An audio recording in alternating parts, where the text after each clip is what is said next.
Novidade para ninguém que relativamente àquilo que é uma visão sobre a comunicação social, sobre os mídias, nós temos uma visão muito diferente, não só do Governo, mas de todos os restantes partidos no Parlamento, e especificamente do Governo naquele que foi o plano apresentado. Temos uma visão muito menos interventiva, ou aliás, não temos uma visão intervencionista na comunicação social, como está no plano e como os outros partidos também defendem. Temos uma visão totalmente distinta daquilo que é um conceito de serviço público e como é que ele poderia ser operacionalizado. Temos uma visão totalmente distinta daquilo que é a realidade da RTP, seja ela na questão da televisão ou das rádios. Nós achamos que o Estado não deve ser proprietário de órgãos de comunicação social, mas nós já debatemos isso tudo em comissão e também na reunião que tivemos com o Governo. E, portanto, estamos aqui numa audição relativamente ao processo orçamental, ao Orçamento do Estado, e as minhas perguntas e os meus comentários têm uma preocupação, que é como é que o Governo se apresenta aqui para gerir aquilo que é o dinheiro dos contribuintes. É este o objetivo nesta audição. Portanto, nós temos aqui perante nós um Governo que está a atuar como acionista da RTP, da Rádio e Televisão Portuguesa. O Governo, como acionista, decidiu retirar receita à RTP. E há aqui algumas perguntas que surgem. Essa receita que está a querer retirar da RTP, que é a da publicidade, é total ou é apenas do canal televisivo RTP1? Porque a RTP pode, e bem, continuar a ir àquilo que se chama o patrocínio, product placement, ou até a parte do digital. Portanto, a pergunta é o que é que o acionista Governo disse à RTP relativamente à publicidade, ao mercado concorrencial da publicidade. Sai de tudo ou sai só da RTP1? Depois também gostávamos de saber, enquanto contribuintes preocupados, se o Governo pensa fazer alguma coisa àquilo que são 80% das receitas da RTP, que é a contribuição audiovisual. Portanto, todos os contribuintes portugueses, individuais e coletivos, consumam ou não consumam a RTP, pagam diretamente a RTP. Acabariam por pagar indiretamente se o acionista decidisse que isto saía diretamente do Orçamento de Estado. Indiretamente acabariam por pagar. Mas pelo menos não saía direto do bolso dos contribuintes. Gostávamos de saber se também tem alguma visão relativamente a isso. E volto aqui a fazer uma pergunta que já fiz ao Sr. Ministro. Enquanto acionista, disse à RTP, vão sair do mercado concorrencial da publicidade. E o que é que vai dizer? Isso quer dizer que tem uma visão da RTP como complementar e não como concorrencial. Aliás, no plano que apresentou, na tal medida 4, depois, na eliminação gradual da publicidade comercial, tem depois aqui outro ponto que diz diferenciar a oferta proporcionada pela RTP em alternativa e não em competição com as outras ofertas existentes no mercado.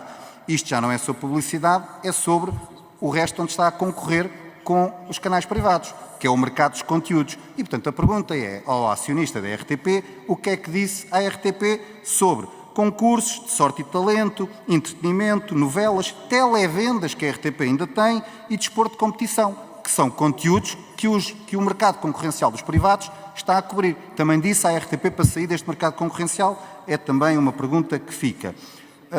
Já tinha aqui mais algumas perguntas para fazer, mas também o Sr. Ministro tem a tutela do desporto e a minha colega Patrícia Gil Vaz ainda quer falar sobre desporto. Muito obrigado. Muito obrigada, Sr. Deputado. Para responder, tem a palavra ao Sr. Ministro. Faça favor. Muito obrigado, Sr. Presidente, e muito obrigado, Sr. Deputado Rodrigo Saraiva.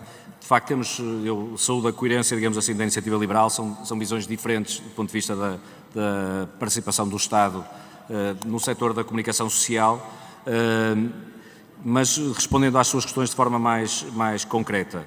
A receita que nós prevemos que possa terminar ou que deva terminar com esta decisão diz respeito apenas à RTP1, que talvez as pessoas não tenham noção disso, normalmente quando ouvem este debate político, é o único canal que tem publicidade na RTP atualmente.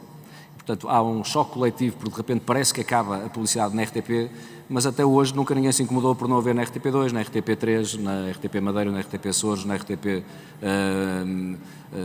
em todos os canais da RTP e nos canais da rádio, porque talvez ninguém tenha noção, mas a Antena 1 não tem publicidade comercial também desde sempre e, portanto, nunca ninguém se indignou muito com esta questão e, portanto, não deixa de ser curioso este facto, não é?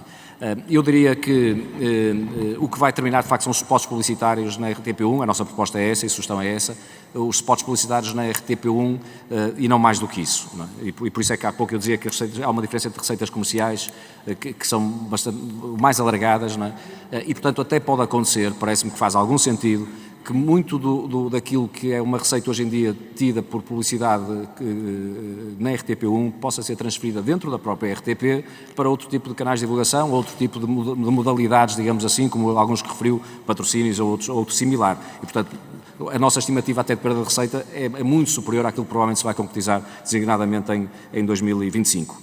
Quanto à CAV, o modelo de financiamento, de facto, nós temos vários na Europa, um poderia ser por indenização compensatória ou diretamente do Orçamento de Estado, outro é por via de uma taxa, como é o nosso caso.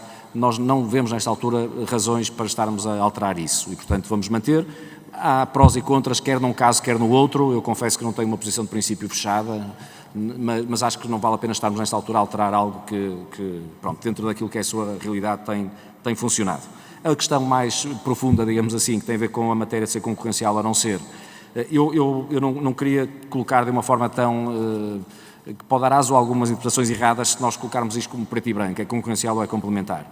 Agora, aquilo que está escrito é aquilo que, de facto, o Governo acredita. O Serviço Público de Televisão tem que fazer algo diferente dos canais privados, porque senão não faria sentido, não é? Se o Serviço Público fosse cumprido pelos operadores privados, pouparíamos certamente muito dinheiro, não é? aos contribuintes. E, portanto, tem que se fazer algo diferente. Agora, é algo que também temos de perceber. O Serviço Público é prestado, e eu costumo dizer, há um tripé. É um lado, é a informação, o jornalismo. Há um segundo eixo, que é um eixo vamos chamar, da cultura, ciência, podemos incluir talvez o desporto também. Não é? Portanto, são um conjunto de matérias que são importantes do ponto de vista da cidadania também. E há um terceiro tripé, que também é serviço público, ou que pode ser serviço público, é um pilar, se quisermos, de entretenimento, que também faz sentido, ou pode fazer sentido num serviço público. Aquilo que nós defendemos e vamos defender no contrato de serviço público, portanto, quando diz o que é que disseram à RTP, nós vamos negociar no contrato de concessão de serviço público, vamos negociar isso com a RTP, mas nós queremos dar uma nova centralidade dentro destes três eixos ao eixo da informação e do jornalismo. Porque nesta fase, designadamente com aquilo que estamos a viver todos do ponto de vista de ameaças à democracia, daquilo que é a própria evolução dos tempos, e por exemplo o acesso ao entretenimento hoje é felizmente para todos nós muito mais facilitado do que era se calhar há 40 anos ou há 30 anos atrás. Não?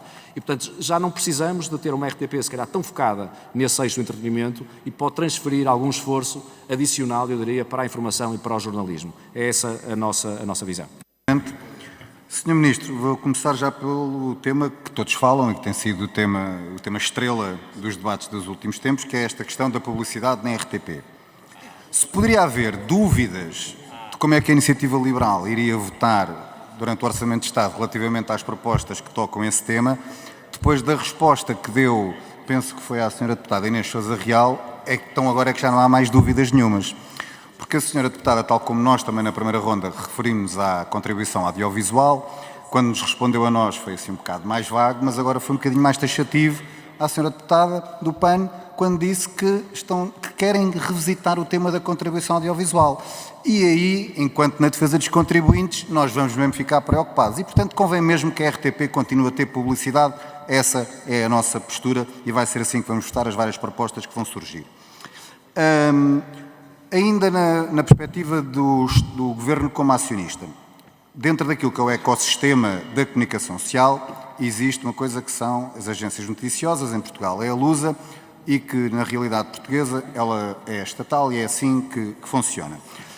Neste plano, ao contrário da RTP, onde na RTP há uma redução das receitas, mas também há uma redução de custos previsionada prevista no plano, na Lusa não está claro, porque reduz as receitas para apoiar os órgãos de comunicação social, mas não está claro a parte de como se faz a compensação nos custos. A não ser que, e na primeira apresentação desta audição, o Sr. Ministro refere o aumento de 3,45 milhões da indenização compensatória. Se for isso, está feita a resposta. Portanto, eu queria clarificar isso. Se a compensação pela redução das receitas que estão a ser feitas na Lusa é via a indenização compensatória. Se for essa a resposta, está respondido. E acho que se deve começar a olhar para a Lusa para ser, de facto, a Lusa a garantir aquilo que é a capilaridade, quer nacional, quer internacional. Mas, ainda à frente, há ainda um tema que é, e o Sr. Ministro já nos ouviu falar disto, nós não concordamos com 29 das propostas, não nos encaixamos nessa definição que fez há pouco do plano e temos falado muito mais daquilo que não está no plano e que poderia estar. E eu vou voltar aqui a deixar um desafio ao Sr. Ministro, que é, porque também falou numa das respostas que deu na primeira ronda, de uma coisa que está ausente do plano, que é o apoio direto aos jornalistas. O plano não o tem e eu acho que deveria ter apoio direto aos jornalistas, direto.